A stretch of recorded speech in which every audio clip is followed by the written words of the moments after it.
Allez, wallahi les frères, la crise de 2008, la crise de Oqsim billahi la ilaha ghayruh, ça fait trop de mal. De quoi avoir les larmes aux yeux. Des familles entières dormaient dans des voitures. Des enfants dans la rue, avec leurs parents. Des enfants de 3 ans, 2 ans, 5 ans. Certains enfants ont été encadrés dans des organismes. On te dit que l'enfant cache la nourriture. On lui demande pourquoi tu caches la nourriture. Il dit c'est pour ma mère. Elle a faim. En Europe, hein. Ça s'est produit en Europe. Des chefs d'entreprise séquestrés. Car les travailleurs n'avaient plus leur dû. Les gens dans la rue pour manifester. Il n'y a pas de salaire. Un policier dit qu'il est rentré dans une maison d'un vieil homme. Il a trouvé mort. Il s'est suicidé. Car la banque devait venir à lui arracher sa maison. Oui, la maison. Donc la maison que la banque lui a vendue à crédit. Le crédit subprime là. Ben, c'est tout ça là c'était ça le début de la crise. Et une tension montait entre les chefs d'État en Europe. Aux États-Unis. Car ils n'arrivaient pas à se mettre d'accord. Il fallait trouver une solution. Au point où il y a eu même des mauvaises paroles qui se sont dites entre les chefs d'État. Des paroles comme « à chacun son merdier ». Donc c'était vraiment une catastrophe.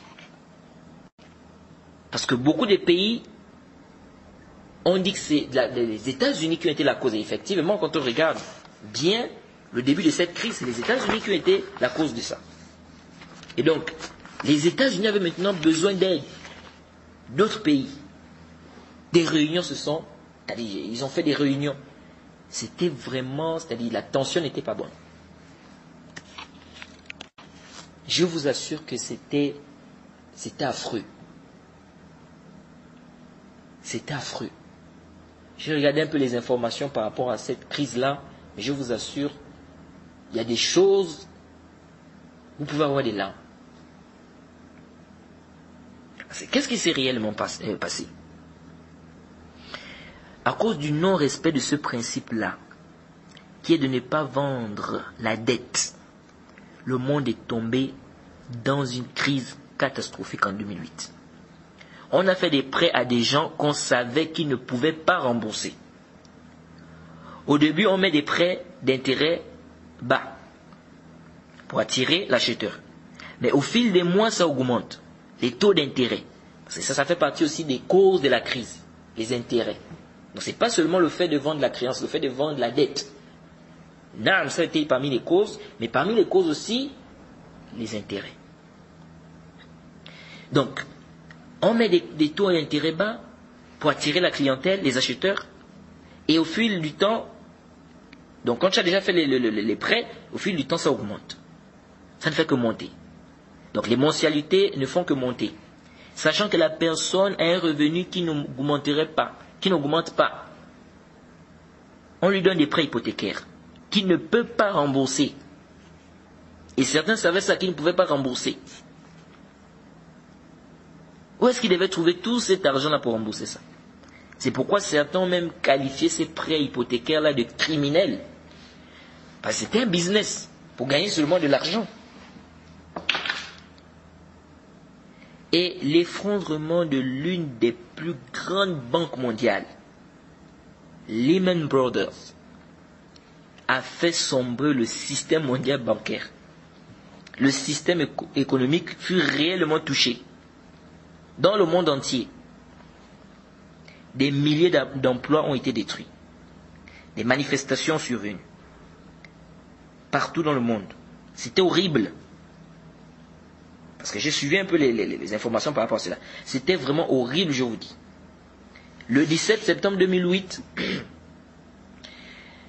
lors de la chute de Lehman Brothers, Jade, sa chute a causé la faillite des marchés financiers mondiaux. Il dit que ça a été la plus grande faillite de l'histoire des États-Unis. Parce que c'est là-bas que la crise a commencé. La bourse de New York a connu une grande faillite. Les transactions ont été suspendues en Russie. À cause de quoi? À cause du climat de peur qui régnait. Et lorsqu'il y a eu l'information, lorsque la crise s'est amplifiée, aux États-Unis, le président a déclaré quoi? Qu'on arrête ce qu'on appelle quoi? Bi' ma lam tamlik. Bi' ma laysa indak. Ils ont demandé d'arrêter la vente de quoi? Vendre ce que tu ne possèdes pas. Vendre ce que tu... Parce que c'est ça le problème. Les gens étaient en train de vendre des dettes. Tu n'as pas encore récupéré, tu vends. Tu n'as pas encore récupéré, tu vends. Et c'était toute une chaîne. Lorsque la chaîne est tombée, lorsque la première personne là-bas est tombée, toute la chaîne est tombée. Donc, première chose qu'ils ont fait, stopper toutes ces ventes-là. Arrêter de vendre quoi? De vendre ce que tu n'as pas. Or que notre prophète Mohammed sallallahu alayhi wa sallam a déjà interdit ça depuis des années. Le prophète a interdit de vendre ce que tu ne possèdes pas depuis des années. Voilà là où ça vous a conduit. Les banques ont cessé de se prêter de l'argent par peur. Car si telle banque est tombée en faillite, il se peut que celle-là aussi tombe en faillite. Donc comment on va nous rembourser? Comment ça va être remboursé? Donc les banques ont pensé que toutes leurs contreparties étaient en risque. Donc les banques ont cessé de faire des crédits. Les banques ont cessé de faire des crédits. Et donc les sociétés avaient du mal à payer les fonctionnaires, les employés. Car il n'y a plus d'argent. On ne veut plus donner des crédits. Car on craint qu'il y aura un problème de remboursement avec ce qui s'est passé. Des sociétés ont fermé. Des gens se sont retrouvés sans emploi. Les gens qui avaient des grandes sociétés voyaient leur carnet vide. Plus de commandes. Les clients disaient qu'ils ne sont pas en mesure de payer les commandes livrées. C'est-à-dire ils ne sont même pas en mesure de payer les commandes livrées. Donc comment prendre encore d'autres commandes? Comment ils vont payer les employés? Il y a des gens qui se sont suicidés à la crise de 2008. Des gens se sont suicidés, les frères. Des patrons de société ont fui. Les gens ont perdu des mois de salaire. C'était vraiment horrible. Et tout ceci, car les gens n'ont pas respecté ce principe. Les gens n'ont pas respecté ce principe, l'interdiction de l'aléatoire, la spéculation, les risques, les ventes des créances, tout ça. Qu'est-ce qui s'est passé? Les banques ont fait des prêts à taux d'intérêt bas. Ce qui a fait que plein de gens ont fait des crédits. Est-ce que vous suivez? Mais ces crédits-là c'est-à-dire ces crédits-là devaient augmenter au fur et à mesure. Donc ces crédits-là augmentaient au fur et à mesure. Parce qu'au début, le taux d'intérêt est bas. Donc ça attire les gens à faire des prêts. Une fois que tu as fait le prêt, au fur et à mesure que les mois avancent, donc les mensualités augmentent. Donc les prêts là augmentent. Ce qui a fait que des gens démunis, et ce qui était vraiment étonnant, parce que dans les crédits là, les crédits qu'ils ont donnés aux gens là, les crédits subprime et tout, ils ont donné ça à des gens démunis qui ne pouvaient même pas rembourser ces crédits là. Ils ont fait des prêts hypothécaires à des gens qui ne pouvaient pas rembourser. Pourquoi? Parce qu'ils ont pensé s'enrichir. Regardez ce qui se passe. Alors, qu'est-ce qui s'est passé quand ils ont fait ces prêts-là? Ils ont fait des prêts aux gens qui ne pouvaient pas rembourser. Et donc, beaucoup de banques aux États-Unis qui ont fait des subprimes là, beaucoup de banques savaient ça. Que ces gens-là ne pouvaient pas rembourser. Ils ont fait exprès. Et ceci pour manger l'argent. Alors, qu'est-ce qui se passe? Les banques veulent plus de rendement. Elles font appel aux investisseurs. Et elles leur vendent un lot d'emprunts, de créances. C'est-à-dire qu'elles vendent les dettes là. Donc, elles vont donner aux gens des prêts, ou des maisons par exemple, dans des immobiliers, que tu dois rembourser. Mais qu'est-ce qu'elle fait? Elle prend ces prêts-là, ces créances-là, ces dettes-là, elle va vendre ça à d'autres investisseurs à des prix, vraiment des grands prix. Parce qu'elle veut gagner plus. Parce que lorsque tu vends la dette à une autre personne, c'est fini. Moi, ça ne me concerne plus. C'est ça que tu regardes maintenant là-bas. Je t'ai déjà vendu la dette, donc c'est à toi maintenant de t'arranger avec la personne qui te doit. Jade. Donc, elles font quoi? Elles ont vendu des dettes aux investisseurs.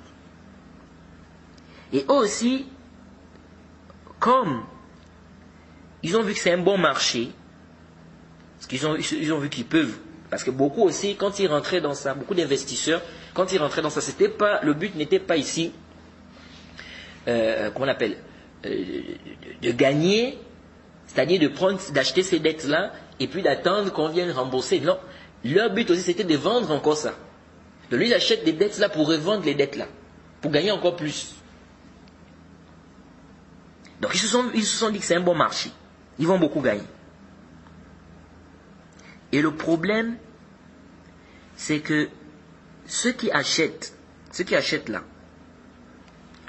ils veulent gagner encore plus. Donc ils revendent ces créances-là. Ils revendent ce lot de dettes à d'autres personnes. Et ceux-là aussi revendent à d'autres personnes. Et ceux-là aussi revendent à d'autres personnes. Ainsi de suite. Alors, qu'est-ce qui se passe? Et c'est là où vous voyez la cause de la crise de 2008. Parce que dans le marché financier, c'était ça. Ils ont fait quoi? Ils ont vendu des crédits. Ils vendaient des dettes. Tel me doit, je te vends ça. Tel me doit, je te vends ça. Tel me doit, je te vends ça. Ainsi de suite, ainsi de suite. Donc c'était toute une chaîne. Donc c'était quoi? Qu'est-ce qui s'est passé? La vente de la dette. À une autre personne, donc à autre que celui qui te doit. C'est toute une chaîne. Maintenant, qu'est-ce qui s'est passé? Parce que beaucoup, c'est-à-dire quand ils expliquent, même quand ils parlent de cette crise-là, beaucoup ne pensaient même pas que ça devait arriver. Parce que pour eux, c'était même pas, c'est-à-dire que c'était difficile. D'autres ne s'imaginaient même pas qu'ils pouvaient avoir une crise pareille. C'est-à-dire que le système pouvait tomber jusqu'à ce point. Alors, qu'est-ce qui se passe ici?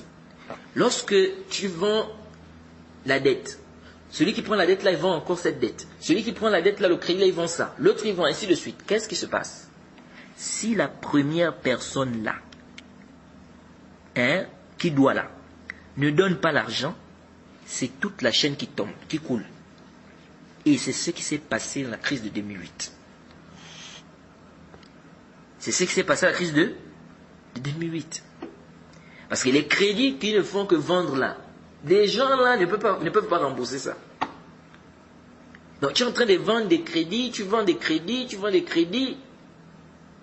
Tu vends des créances, des dettes. Mais la première personne qui doit, si la première personne là ne rembourse pas, c'est toute la chaîne qui tombe. Parce que quand tu vends la dette à l'autre, ça devient son problème. Avec celui qui doit. Donc, si celui qui a acheté le prêt, ou la dette, ou la créance, constate ce risque, il cherche maintenant à se débarrasser de ça. Donc qu'est-ce qu'il fait? Il vend ça à une autre personne. Et il se fait de l'argent. Et l'autre aussi, quand il va remarquer qu'il y a un risque, il va faire la même chose. Et il va laisser l'autre dans le problème. Donc ainsi de suite, c'est comme ça, l'autre va être dans le problème, l'autre va être dans le problème, ainsi de suite. Donc à chaque fois, on donne le problème à une autre personne, on donne le problème à une autre personne, et on est en train de s'enrichir. Parce qu'ils vendent ça avec quoi? C'est-à-dire avec de l'argent. Est-ce que vous suivez? Mais bien évidemment, vous savez, c'est des grandes sommes. Donc c'est des trucs qui se passent par banque, par compte. On a mis dans ton compte, etc. Et vous savez les trucs des banques. La banque en réalité, elle dépense plus qu'elle a dans ses caisses. Plus qu'elle a dans ses... Parce qu'en réalité, les gens pensent que quand on te dit, on a mis tant dans ton compte, il y a l'argent dans l'espèce là. Non, c'est des chiffres seulement. On met dans ton compte 1 million. C'est un chiffre. Donc avec tout ce qui s'est passé, des banques qui ne voulaient plus faire des crédits, etc. Donc il y a eu tout un blocage. Tout un blocage. Il paraît même qu'il y a des gens qui sont dans la nuit. Quand ils ont appris, ils ont demandé aux gens, à certaines personnes de leur famille d'aller récupérer de l'argent en liquidité. Pourquoi? Parce qu'ils ont eu peur. Ils se sont dit, est-ce que demain une banque va même ouvrir? Je vous dis que c'était terrible. Alors, certaines banques ont été amenées à récupérer les biens hypothéqués. Tu as acheté la maison, tu n'arrives pas à payer, eh bien la banque récupère. Elle récupère la maison. Des familles se sont retrouvées dehors comme ça. Les gens dormaient dans la rue, dans des voitures. Ils savaient bien que ces gens-là ne pouvaient pas rembourser ces dettes-là. Mais ils ont accordé ces crédits-là aux gens. Ils ont accordé quand même soi-disant ce prime. Se disant que les risques n'allaient pas être grands pour certains. Car si les gens n'arrivent pas à payer, on récupérait la maison et on la revendait. Mais à un moment, plein de gens n'arrivaient pas à rembourser les dettes. Et voilà la deuxième cause de la crise, les intérêts. Donc parmi les causes, la vente de la dette. La vente de la dette, non, la vente de la créance à une autre personne autre que celle qui t'a prêté. Celle qui te doit. L'autre cause ici, les intérêts. Ils ont donné aux gens des crédits. Au début, il y avait quoi? Les taux d'intérêt étaient faibles. Au fur et à mesure que les mois passent, les mensualités augmentent. Donc les intérêts là augmentent. Alors les gens ils sont arrivés à un degré où ils n'arrivaient pas à rembourser. Surtout que beaucoup qu'on a donné des crédits, c'est des gens, eux-mêmes ils savaient qu'ils pouvaient pas, c'est pas des gens qui pouvaient rembourser. Leur revenu ne leur permettait pas de rembourser. C'était comme un crime. Alors qu'est-ce qu'ils ont fait? Ils récupéraient les maisons. Ils mettaient les gens dehors comme ça. Donc ils prenaient les maisons, ils remettaient ça en vente. Plein de gens se sont retrouvés dans la rue. Du coup, il y avait tellement de maisons en vente, parce que plein de gens n'arrivaient plus à rembourser.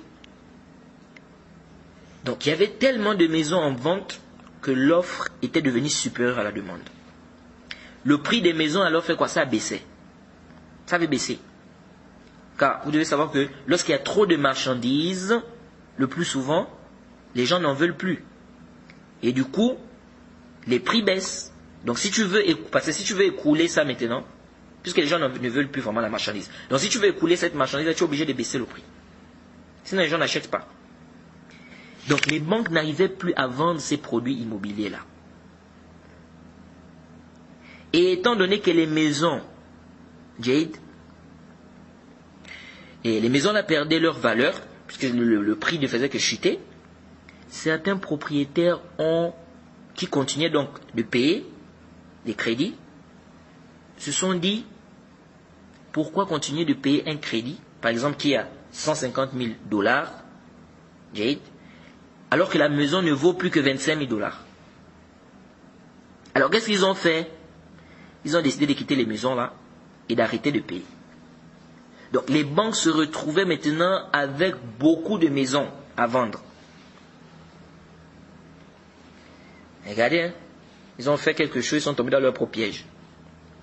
Beaucoup de maisons à vendre.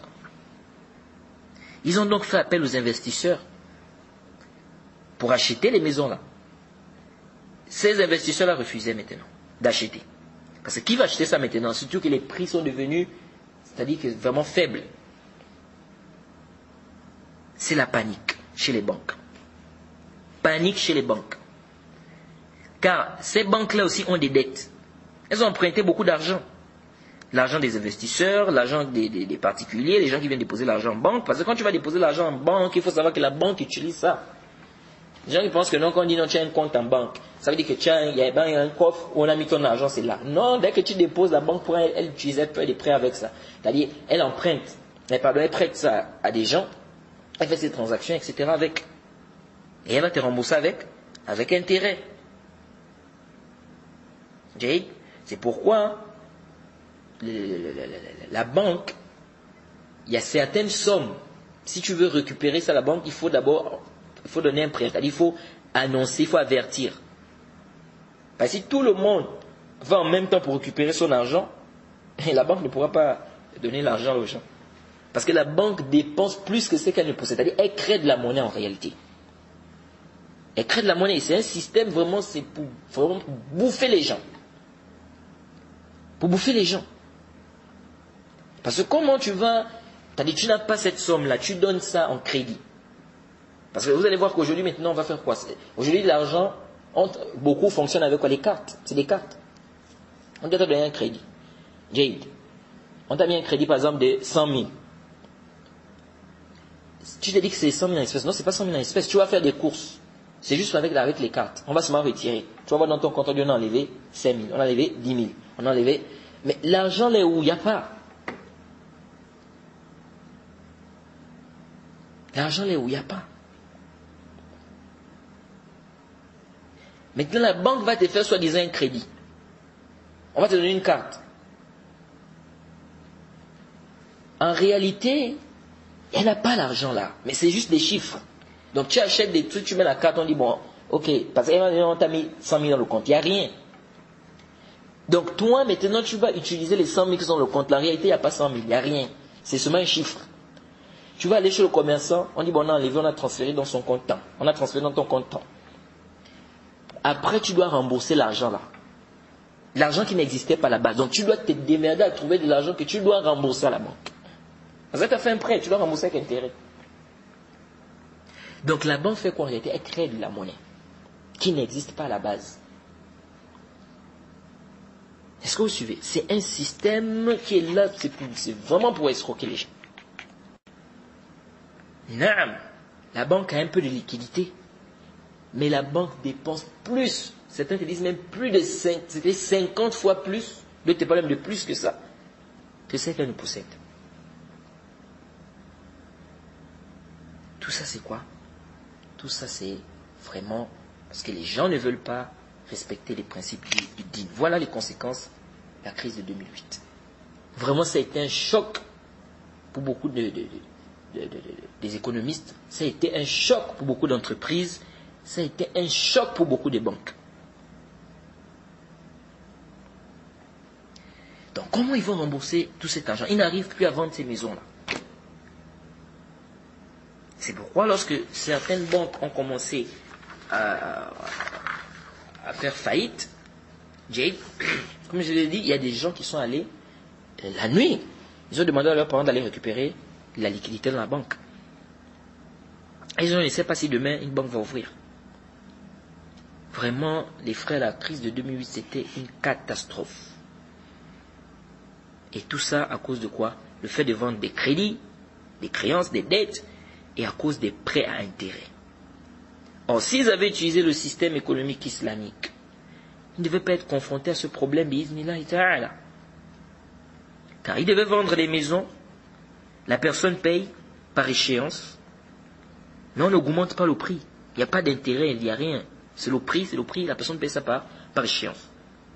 Or, eux, au début, les taux d'intérêt sont faibles pour attirer la clientèle. Après, ils augmentent les taux d'intérêt. Et ils font en plus ça, ils font ces prêts-là aux gens qui savent bien qu'ils ne peuvent pas. Ça conduit les gens dans l'incapacité de rembourser parce que à chaque fois, les mensualités augmentaient, à chaque fois, les prêts augmentaient, les taux d'intérêt augmentaient. Et donc, ça a mis beaucoup de personnes dans l'incapacité de rembourser. Et alors, ils ont fait quoi? Ils ont récupéré les immobiliers, mis les familles entières dehors, et mis ces immobiliers-là en vente. Malheureusement, les gens ne pouvaient pas acheter ça parce qu'il y avait trop d'immobilier maintenant en vente. Donc il y avait plus d'offres que de demandes. Et donc ils ont été incapables de rembourser leurs dettes. Et donc toutes les sociétés qui avaient leur argent en banque ne pouvaient plus payer leurs fonctionnaires. Car la banque n'a plus d'argent. Car tout l'argent que dispose, ou bien tout l'argent, n'est-ce pas, que la banque, sur quoi la banque comptait, il n'y a plus. Parce qu'elle veut prendre maintenant les maisons pour revendre, Les gens n'achètent pas. Elle demande aux investisseurs d'acheter, les investisseurs n'achètent pas. Donc il n'y a plus d'argent. C'est pourquoi, quand il y a eu la crise, là, les banques ont arrêté de faire des crédits. Et c'était vraiment la crise. Parce que maintenant, un propriétaire, un directeur de société, il veut payer ses employés. Il fait comment? Il n'y a plus de crédits, les banques refusent, ne donnent plus les crédits. Pour faire sortir de la liquidité, c'était des problèmes. Et la banque aussi ne peut pas aller prêter, ne peut pas emprunter chez une autre banque. Parce que l'autre banque aussi a peur. C'est-à-dire que c'était un climat, subhanallah, c'était catastrophique. Donc c'était vraiment le chaos. C'était vraiment le chaos. Et donc, il est important pour nous d'apprendre la religion, d'enseigner la religion, de faire comprendre aux gens cette religion.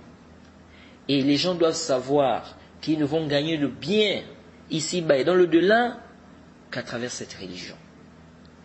Si les gens délaissent l'islam, si les gens délaissent l'apprentissage de l'islam, eh bien ils vont tomber dans des problèmes. Dans des problèmes.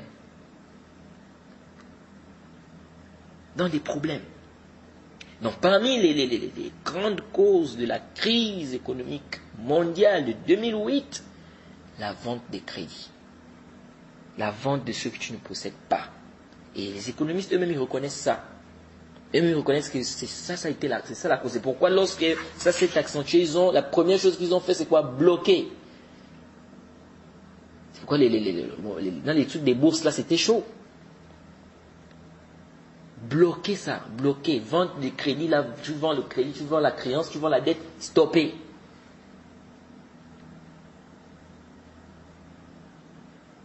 Alors le prophète Mohammed sallallahu alayhi wa sallam a déjà dit La tabi' ma laysa 'indak ou naha 'an bi' ma laysa 'indak. Ala sah. Ala sah. Parce que l'autre version là c'est daif. Le fait est interdit de vendre ce que tu ne possèdes pas. Récupère d'abord la chose, ensuite tu vends ça. Mais la personne te doit, tu vends déjà. Lui aussi là-bas il vend. L'autre aussi il vend. L'autre aussi il vend, ainsi de suite. Qu'est-ce qui se passe après? Si la personne qui doit payer au départ là ne donne rien. Voilà ce qui arrive lorsque les gens ne se conforment pas au nom d'Allah subhanahu wa ta'ala. Ça a été vraiment une leçon pour ces gens-là. C'est pourquoi vous avez vu, il y a eu des grands débats après. Ils ont commencont à regarder la finance islamique. Qu'est-ce que la finance islamique? Parce que beaucoup des banques islamiques n'ont pas été touchées. Non, certaines banques qui étaient aussi dans des transactions un peu floues, qui étaient dans des transactions pas conformes, ont été touchées, mais de manière générale, les banques islamiques n'ont pas été touchées par ça. Pourquoi? Donc ça a étonné beaucoup des économistes. Pourquoi les banques islamiques n'ont pas été touchées par ça, par cette crise-là qui a touché beaucoup de banques? Et là, ils ont commencé à se poser des questions sur le système économique islamique, sur qu'est-ce que l'islam peut apporter de bien. Et aujourd'hui, vous voyez certaines banques classiques qui veulent essayer d'insérer des fenêtres islamiques. Et bien évidemment, ils ne veulent pas aussi toujours laisser leur système. Parce qu'ils sont plongés dans ça. Vous voyez comment Shaitan égare les gens? Donc, parfois, c'est-à-dire, c'est comme s'ils veulent adapter le système islamique c'est-à-dire, ils veulent adapter comment on appelle ça? L'économie islamique, comme on peut dire. C'est-à-dire, ils veulent adapter ça à leur économie à eux. Laissez déjà, d'abord l'intérêt déjà la base là, abandonnez ça. Parce que c'est ça même qui crée des vrais problèmes dans l'économie. L'inflation, tout ça, c'est à cause de quoi? C'est à cause de ça, les intérêts. À cause des intérêts. Le riba, c'est haram. Allah a interdit ça, il sait pourquoi il a interdit.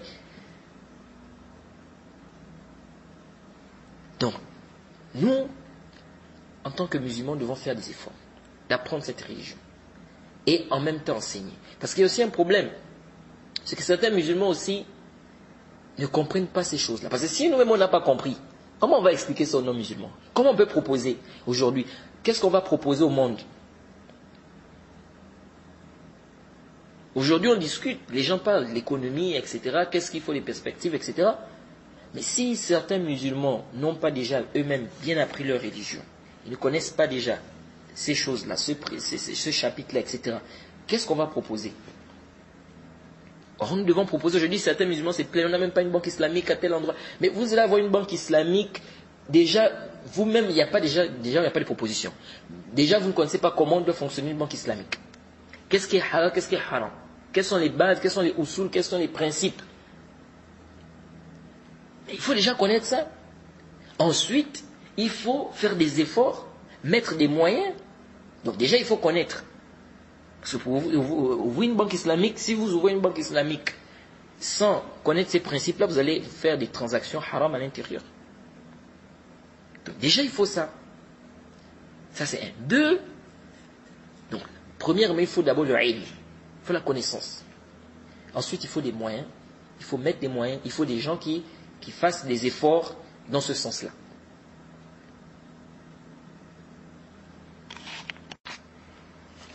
Donc on doit faire des efforts, les frères.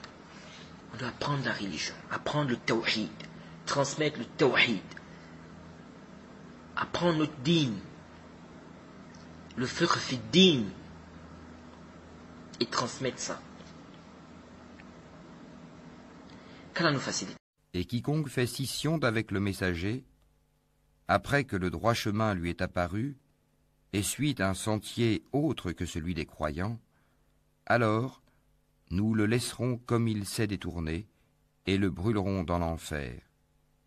Et quelle mauvaise destination!